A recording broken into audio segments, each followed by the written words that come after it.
الحمدللہ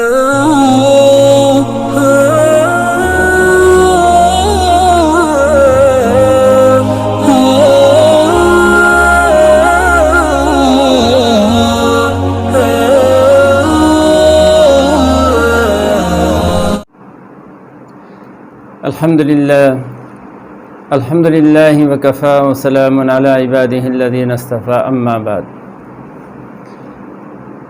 حضرات، سیرت النبی کے سلسلے میں حضور علیہ السلام کی زندگی کے مختلف پہلوؤں پر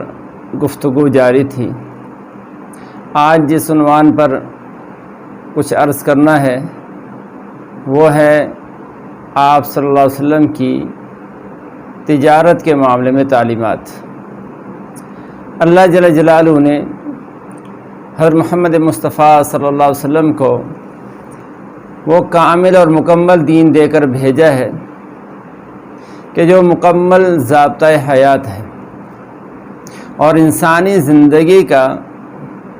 کوئی ایک شعبہ بھی ایسا نہیں ہے کہ جس کے بارے میں حضرت محمد مصطفیٰ صلی اللہ تعالیٰ علیہ وسلم نے ہمیں رہنمائی نہ فرمائی ہو۔ انسان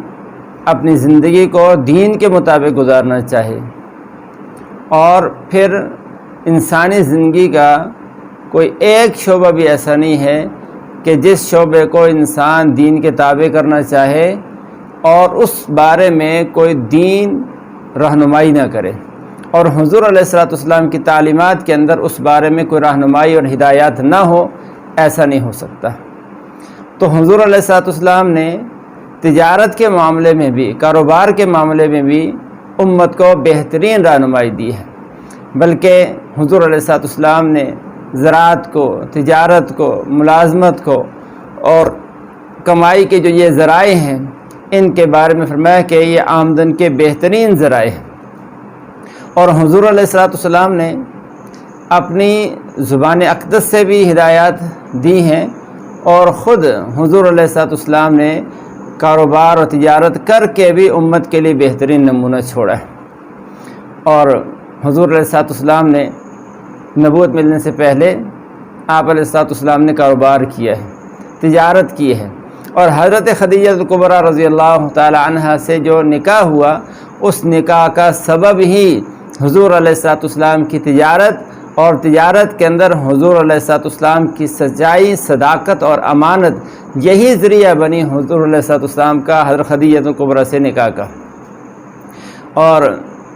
عبداللہ بن ابی الحمصا رضی اللہ عنہ فرماتے ہیں کہ میں نے حضور علیہ السلام کے ساتھ آپ صلی اللہ علیہ وسلم کی بعثت سے پہلے ایک معاملہ کیا۔ میرے ذمے کچھ پیسے حضور علیہ السلام کو دینا باقی تھے۔ میں ایک وعدہ کر کے کہ میں تھوڑی دیر کے بعد آ کے آپ کو یہ ادائیگی کر دیتا ہوں، میں واپس چلا گیا۔ تو مجھے گھر میں گیا، اپنے کاموں میں لگ گیا، مجھے یاد ہی نہیں رہا کہ میں حضور علیہ السلام سے کوئی معاملہ طے کر کے آیا ہوں، آپ سے کوئی بات کر کے آیا ہوں۔ 3 دن کے بعد مجھے یاد آیا، تو میں جلدی اسی جگہ واپس آیا، تو میں نے دیکھا کہ حضرت محمد مصطفیٰ صلی اللہ علیہ وسلم اپنے وعدے کے مطابق اسی جگہ کھڑے انتظار فرما رہے ہیں۔ تو 3 دن حضور علیہ السلام نے وہاں انتظار فرمایا،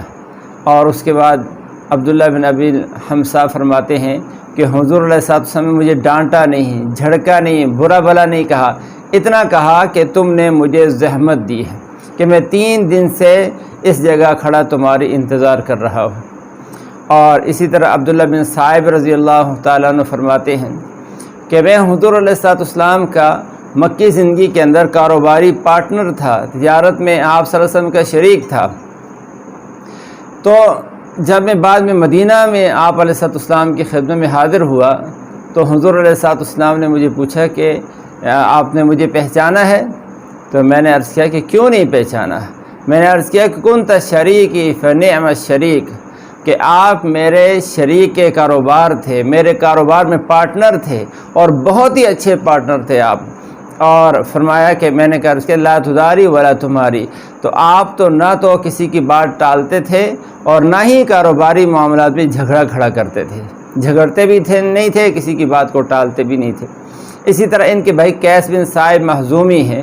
وہ فرماتے ہیں کہ زمانہ جاہلیت میں رسول اللہ صلی اللہ علیہ وسلم میرے شریک تجارت تھے، کاروبار میں میرے پارٹنر تھے۔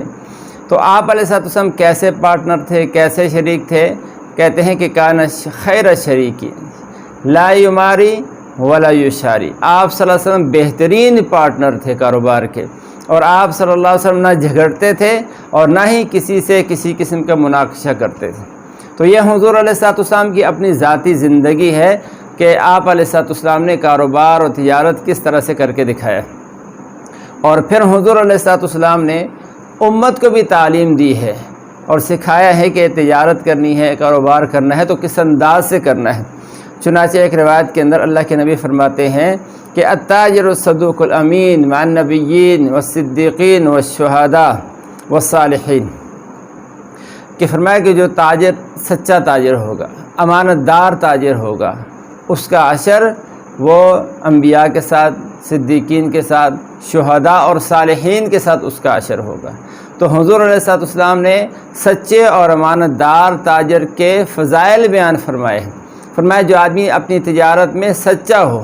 یعنی جب سودا بیچ رہا ہو تو اس وقت غلط بیانی سے کام نہ لے، جھوٹ نہ بولے، اور دوسرا فرمایا کہ امین امانت دار بھی ہو، جو سودا بیچ رہا ہے تو سودا جو 2 نمبر چیز ہے اس کو 1 نمبر کر کے مت بیچے، جو سودے کی اور اپنے سامان کی جو کیفیت اور حالت ہے اسی طرح سے اس کو دوسرے کے حوالے کرو، اس کا صحیح، اس کے معیار بھی صحیح بتائے، اس کی حالت بھی صحیح طرح سے بتا دے۔ جو ایسا تاجر ہوگا اس کا حشر اللہ کے نبی فرماتے ہیں انبیاء کے ساتھ، صدیقین کے ساتھ، شہداء کے ساتھ اور نیک لوگوں کے ساتھ اللہ اس کا حشر فرمائے گے۔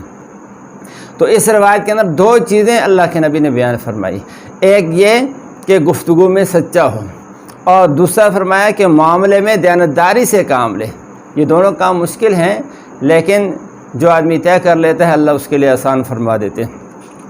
تو بات میں بھی سچائی ہو اور دیانتداری اور امانتداری کے ساتھ بھی سودا کرے۔ اور اللہ کے نبی نے ایک موقع پر فرمایا کہ 3 آدمی ایسے ہیں جو جنت کی خوشبو بھی اللہ تعالیٰ نے ان پر حرام کر دی، جنت میں جانا تو دور کی بات ہے، جنت کی خوشبو بھی ان پر حرام ہے۔ اور میں ایک فرمایا المنان، کہ جو آدمی کسی دوسرے پر احسان کرے اور احسان کرنے کے بعد کسی دوسرے موقع پر جب اس کی طرف سے کوئی ناگوار بات پیش آئی ہے تو پھر اس کو اپنا احسان جتلائے کہ میں نے تیرے ساتھ یہ معاملہ کیا تھا، تجھ پر یہ احسان کیا تھا، تو یہ آدمی جنت کی خوشبو بھی نہیں سونگھ سکتا۔ دوسرا فرمایا کہ شراب پر دوام کرنے والا، شراب خوری پر دوام کرنے والا، شراب پینے والا، اس کی عادت بنانے والا، یہ آدمی بھی جنت کی خوشبو بھی نہیں سونگھے گا۔ اور تیسرا فرمایا کہ وہ المنفق الصلاۃ بالحلف الکاذب، کہ جو آدمی اپنا سودا بیچتا ہے اور جھوٹی قسم کھا کر اپنا سودا بیچتا ہے، سودا 1 نمبر نہیں ہے، 2 نمبر ہے، گھٹیا ہے، لیکن اس سودے کو 1 نمبر کر کے بتانے کے لیے جھوٹی قسم اٹھاتا ہے، تو یہ آدمی بھی جنت کی خوشبو بھی نہیں سونگھے گا۔ اس لیے